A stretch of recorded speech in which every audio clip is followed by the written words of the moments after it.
college was never just about me. While my classmates found freedom, I carried responsibility. I was still the one bringing my siblings to school and fetching them after, fitting my classes in between. My time was not my own, but I held on, determined to graduate in 4 years, no matter how strict the professors were or how tough the exams became. Life felt steady enough until the day tragedy entered our home. My cousin had come to live with us.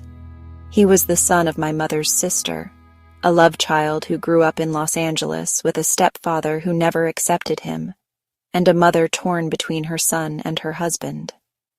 He carried an ache he never spoke about, but I could see it in the way he read his mother's letters. Short, cold lines about money, never about love. His face would drop, his eyes dim, and I felt powerless to ease that pain. We tried our best to make him feel at home. We laughed with him, walked with him, stood in for the parents he longed for. But deep inside, he was still a boy searching desperately for belonging. As his high school graduation approached, hope appeared. His estranged father in Hawaii promised to take him in and support his college studies. At last, he thought, maybe he would feel wanted.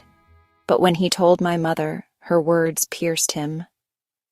Why go to a father who never cared for you? Why believe he will be different now? I saw it, the crushing blow. His fragile hope extinguished before my eyes. That day was my brother's birthday. Lunch was set, the family gathered, but my cousin never came to the table. At first, we thought he just needed space. Hours passed. Unease grew.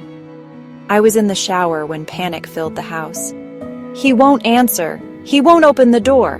My siblings pounded desperately. Silence. My heart raced. I shouted, "Check the window!" My sisters ran outside. Then came the cry I'll never forget. "Oh my God!"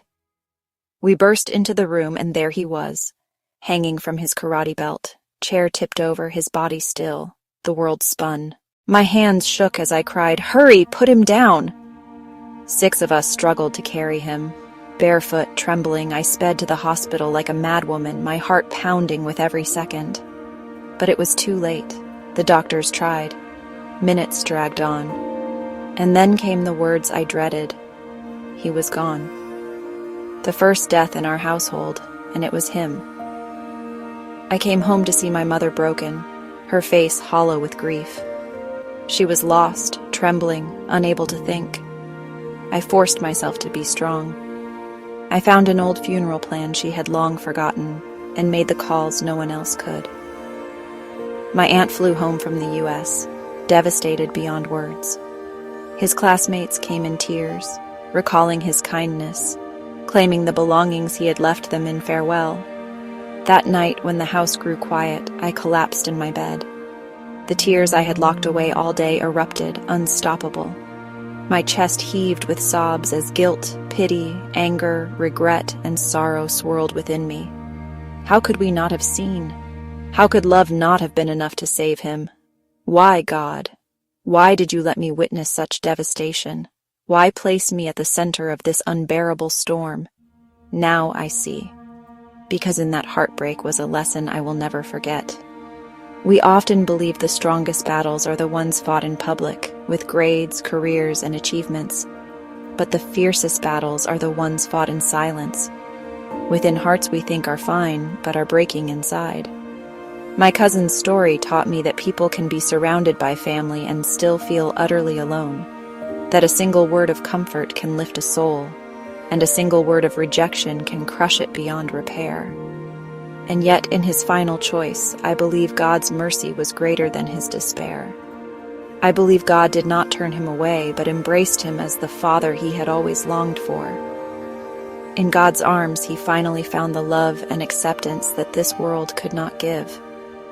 This was my third encounter with the divine, not through miracles of healing, but through the heavy lesson of loss. God showed me that life is fragile, that hearts are breakable, and that compassion must be our constant response. Sometimes God does not shield us from heartbreak.